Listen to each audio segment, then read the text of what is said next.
Look at you, sitting there, comfortable, scrolling, waiting for something to change. Let me ask you a direct question, and I need you to answer it honestly, because nobody else is watching right now. Nobody's going to judge you. It's just you and the truth. When was the last time something truly hard made you better?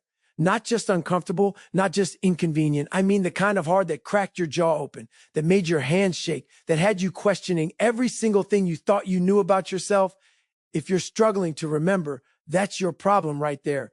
You've been living inside what I call the internal governor. It's that invisible ceiling you've nailed above your head without even knowing it. Every time life gets difficult, every time the reps burn, every time the path gets steep, that governor whispers. It says, you've done enough. Stop. This isn't who you are. And like a coward, you listen. But here's what nobody ever told you. That governor, that ceiling, it was built by pain you didn't process, by failures you buried, by hardships you ran from instead of ran through. Your past pain isn't your prison. It is your blueprint. And today, right now, we are going to build your mental armor out of every single piece of it, the reality nobody talks about. Let me take you somewhere real for a second.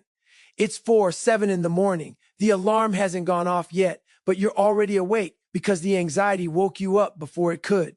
Your legs still ache from yesterday. Your eyes feel like they're full of sand. Your stomach is empty and your mind is loud. Most people roll over. They reset the alarm. They bargain with themselves. I'll start tomorrow. I'll take a rest day. I deserve this. That right there. That is the moment that defines everything. Not the podium, not the finish line, not the highlight reel. The moment at 4:07 a.m. in the dark when nobody is watching and nobody cares, and you have to make a decision about who you are. I'm not going to glamorize it for you. I'm not going to tell you it feels good. The truth is, it sucks. It absolutely brutally sucks. Your muscles will fail before your mind should. You'll hit walls you didn't know existed. You'll stand in the mirror at the end of a long day and feel like you got nothing done.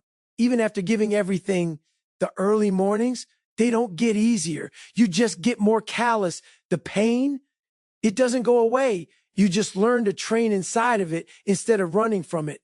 The mental fatigue, it compounds like interest. Day after day, session after session, rejection after rejection, it piles on, and the average person quits because they expected results to feel like reward, not sacrifice. The victim trap. Here's where most of you are going to get defensive. I can already feel it. But unbreakable mindset, you don't know what I've been through. You don't know my situation, my childhood, my trauma, my diagnosis, my circumstances. You're right. I don't, and I also don't care. Not in the way you want me to, because caring about your circumstances the way you do, that's keeping you stuck. Every time you reach for your story as an excuse, you hand your power to whatever happened to you. You become a victim of your own history. I'm not telling you your pain isn't real. I'm telling you it's the most real thing you own, and you're wasting it. Pain is currency.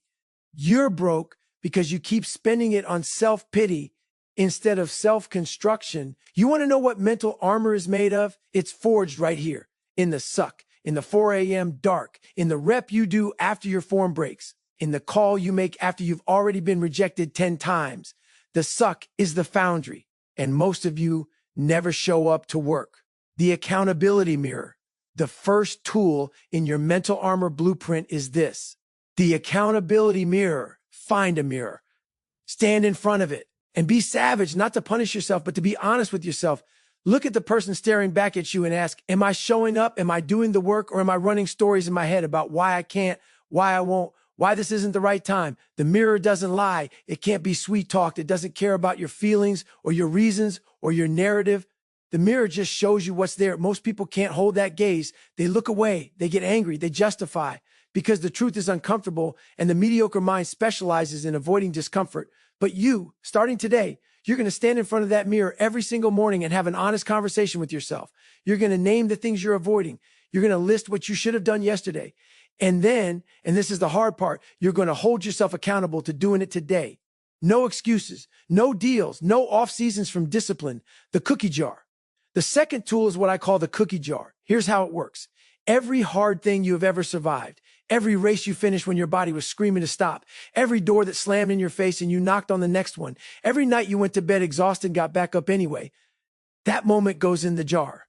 Because when the next storm comes, and it will come, you don't dig for motivation. You reach into that jar, you pull out the time you made it through the thing you thought would break you, the bankruptcy, the breakup, the injury, the loss, the humiliation, and you say, I survived that. This is nothing. The cookie jar is not about arrogance. It's about evidence. Evidence that you are more durable than your doubt gives you credit for. Most of you have forgotten what you've already survived. You've let your worst days define you instead of fuel you. That ends now. Your past pain is not a scar. It is a shield. Every break made you harder. Every fall built the callus that keeps you standing the next time. Callousing the mind, the daily practice. Here's the hard truth about mental toughness. You cannot buy it. You cannot wish it. You cannot watch enough YouTube videos and absorb it by osmosis. You build it the same way you build calluses on your hands. Repetition, friction, discomfort, over and over until the skin of your mind thickens and what used to cut you barely scratches the surface. So here's your daily mental armor practice. First, do one uncomfortable thing before 8 a.m. every single day. Cold shower, pre-dawn run, hard conversation, a workout you don't want to do. Something that makes the day start with you winning a battle against yourself. Second, eliminate one daily comfort that is making you soft. Scroll time, snooze buttons, the meal that isn't serving your goals, the conversation that drains you. Cut one. Every week. Third, track your suffering. A physical journal. Write down every hard thing you did each day. Don't let your brain minimize it. Write it down and keep the receipt. That's your cookie jar building in real time. Fourth, when you want to quit, and you will want to quit, add one more rep, one more call, one more paragraph, one more minute. Because the distance between mediocre and savage is not talent. It's that one extra move when the brain says stop. Taking souls isn't about dominating other people. It's about dominating your limitations. It's about running past the version of yourself that told you to quit. Every time you keep going when you wanted to stop, you are taking a soul, your soul, back from complacency, back from fear, back from the mediocre life you were settling for, turning pain into power, the transmutation. Let me talk about the real alchemy here, because that's what this is. You have experienced pain, real pain, not Jim soreness. I mean the kind that changes you. Grief, betrayal, failure so public it burned, rejection that made you question your worth. Most people carry that pain like dead weight. It drags them backward. It makes them play small. It makes them shrink from the next challenge before it even arrives. Because somewhere deep down they're saying, I can't take another hit like that. But here is the transmutation. The hit didn't break you. It informed you. It gave you data about your real thresholds. It showed you what you can survive. And now, right now, you pick up that pain and you hold it like armor instead of like a wound. You stop saying, that thing happened to me, and you start saying, that thing equipped me. Every warrior who ever walked off a battlefield tougher than when they arrived, they didn't erase what happened. They integrated it. They folded it into themselves. They made it part of their structure. Your trauma is your steel. Your failure is your temper. Your pain is your blueprint. And you, if you choose, are the blacksmith. We're at the end. And here is where most creators tell you to like the video, to subscribe, to share it with a friend. I'm not doing that. I'm telling you to close this video and go do something hard right now. Not tomorrow, not after the next video, not after you feel ready. Right now. Go for a run you don't want to take. Make the phone call you've been avoiding for 3 weeks. Start writing the plan you've been thinking about for 6 months. Have the brutal, honest conversation with yourself in the mirror. Do one thing in the next 10 minutes that your comfortable self would refuse to do, because that's the only way this works. Information without action is just noise. And you've been swimming in noise. The mental armor blueprint is not a concept, it's a practice. And the practice starts the moment this video ends. Not with a quiet reflection, not with a motivational playlist, not with a new journal you'll abandon in a week. It starts with one savage, uncomfortable, non-negotiable act. The world is full of people who know what they should do. The rare ones, the calloused, unbreakable, relentless ones, they actually go and do it. Day after day, season after season, when nobody's watching and nothing feels good and every reason to stop is perfectly valid, they do it anyway. That's the blueprint. That's the armor. Now go build yours.